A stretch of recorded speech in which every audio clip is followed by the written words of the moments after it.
Saudara-saudara sekalian, selama beberapa bulan terakhir, kita semua melihat hal yang sama. Grup WhatsApp ramai, pesan berantai terus muncul, dan informasi simpang siur, sehingga sulit dibedakan mana yang benar dan mana yang tidak. Hari ini saya ingin menyampaikan satu hal. Dengan jelas dan tenang, Sadan gaji ke-11 tahun 2026 resmi cair. Ini bukan isu, bukan bocoran, dan bukan kabar yang belum pasti. Ini adalah kebijakan resmi. Pemerintah sudah melalui proses penganggaran negara, administrasi dan mekanisme penyaluran yang sah. Artinya ini adalah hak bukan janji, dan perlu saya tegaskan, ini bukan semata soal uang, ini adalah bentuk kepastian dari negara, bentuk perlindungan, dan bentuk penghargaan kepada ASN aktif pensiunan prajurit TNI, anggota Polri serta keluarga, penerima manfaat, di tengah biaya hidup yang terus meningkat. Dan gaji ke-13 hadir, untuk membantu menjaga keseimbangan, bukan untuk berlebihan tetapi untuk menopang kebutuhan. Namun sejak awal kita harus memahami satu hal, tidak semua menerima pada waktu yang sama, dan tidak semua menerima dalam jumlah yang sama. Dan setiap kali kabar baik seperti ini muncul, selalu ada pihak-pihak yang mencoba memanfaatkannya dengan penipuan dan informasi palsu. Karena itu dalam penjelasan ini, kita tidak akan berspekulasi rare, tidak akan mengikuti pesan berantai, dan tidak akan terpancing angka-angka sensasional. Kita akan membahas hal-hal yang resmi dan pasti. Siapa yang berhak menerima? Apa saja komponen THR dan gaji ke-13? Bagaimana jadwal pencairannya? Dan bagaimana memastikan hak saudara diterima dengan aman? Saya minta saudara-saudara menyimak sampai selesai, karena satu informasi kecil bisa menentukan apakah hak itu diterima tepat, waktu atau justru tertunda. Bapak dan Ibu yang kami hormati, pembahasan mengenai THR dan gaji ke-13 2026 tidak bisa dilepaskan dari satu prinsip besar dalam pengelolaan keuangan negara, yaitu kepastian hak. Di tengah banyaknya informasi yang beredar, pemerintah menegaskan bahwa pembayaran THR dan gaji ke-13 bukanlah kebijakan dadakan, melainkan kewajiban negara yang telah direncanakan, dianggarkan, dan diatur secara resmi dalam sistem keuangan negara.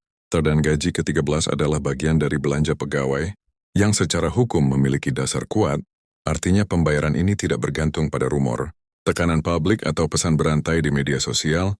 Prosesnya mengikuti mekanisme yang tertib, terukur dan dapat dipertanggungjawabkan.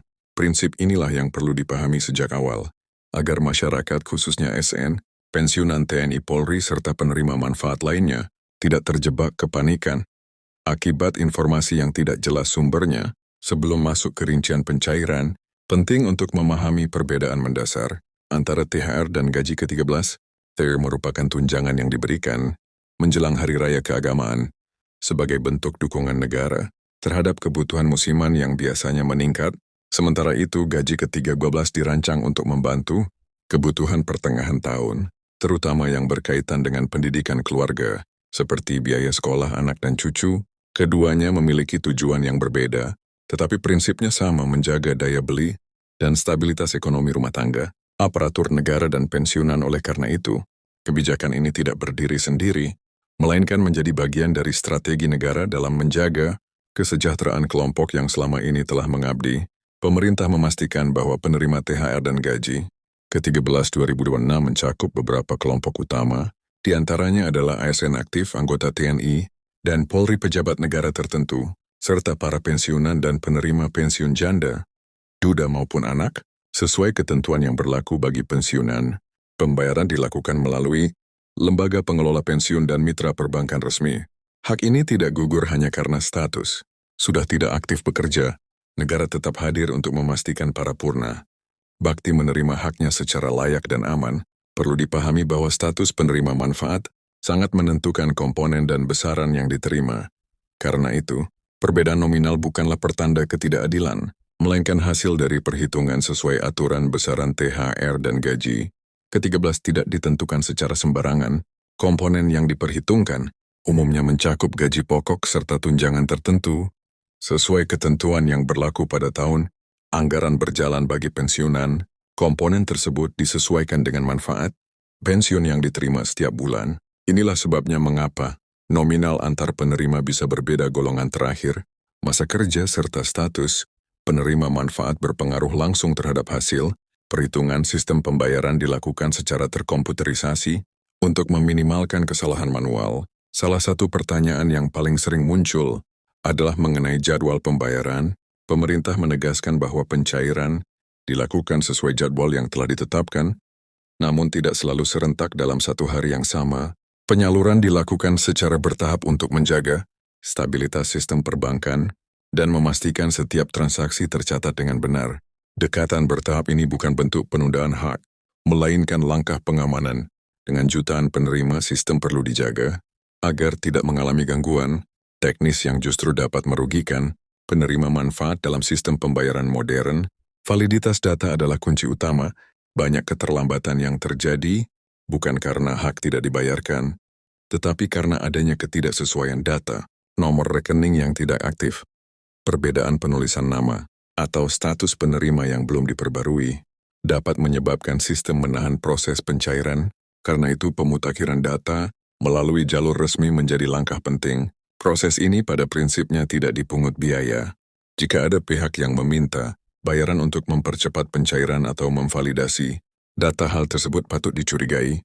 Selain data administratif, autentikasi penerima juga menjadi bagian penting. Dalam penyaluran, tujuannya sederhana, memastikan dana negara diterima oleh pihak yang benar-benar berhak. Proses ini dilakukan melalui mekanisme yang telah ditentukan dan tidak melibatkan permintaan data sensitif, seperti PIN atau OTP. Bapak dan Ibu perlu mengingat satu prinsip penting, tidak ada petugas resmi yang meminta kode rahasia. Setiap permintaan semacam itu adalah indikasi kuat penipuan. Setiap kali ada pencairan dana besar, modus penipuan biasanya meningkat. Pesan yang mengatasnamakan lembaga resmi, tautan palsu, hingga telepon yang meminta data pribadi sering muncul. Kalimat yang memancing kepanikan, seperti yang saya katakan, segera klik. Dana hangus perlu diwaspadai. Langkah terbaik adalah menahan diri dan melakukan verifikasi melalui sumber resmi. Jangan terburu-buru karena tekanan waktu yang dibuat-buat. Hak tidak akan hilang hanya karena tidak menanggapi pesan mencurigakan. Pemerintah juga menegaskan adanya mekanisme koreksi bila terjadi kekurangan atau keterlambatan. Akibat kasus khusus, mekanisme ini dilakukan melalui jalur resmi dan tidak dipungut biaya. Dokumen pendukung seperti identitas dan bukti transaksi dapat membantu proses verifikasi ulang. Keberadaan mekanisme koreksi ini menjadi bukti bahwa sistem dirancang untuk melindungi penerima, bukan mempersulit bagi banyak keluarga. Dan gaji ke-13 bukan sekedar tambahan pendapatan. Dana ini sering digunakan untuk memenuhi kebutuhan pokok kesehatan, pendidikan, serta sebagai cadangan menghadapi situasi darurat. Pengelolaan yang bijak akan membantu. Manfaatnya terasa lebih lama. Para ahli keuangan menyarankan agar penerima memprioritaskan kebutuhan dasar dan kesehatan sebelum pengeluaran lain. Di masa pensiun, menjaga stabilitas lebih penting daripada mengambil risiko. Bapak dan Ibu yang kami hormati, dan gaji ke-13 2026 adalah bukti nyata kehadiran negara dalam memenuhi kewajibannya. Proses yang tertib dan bertahap bukan untuk menunda, melainkan untuk melindungi. Dengan mengikuti jalur resmi, memastikan data valid, dan mencari kerahasiaan informasi, hak Bapak dan Ibu dapat diterima dengan aman dan penuh ketenangan. Mari kita sikapi kebijakan ini dengan bijak, tidak terjebak hoaks dan tetap waspada. Semoga pembayaran THR dan gaji ke-13 ini membawa manfaat nyata, ketenangan batin, serta kesejahteraan bagi Bapak dan Ibu serta keluarga.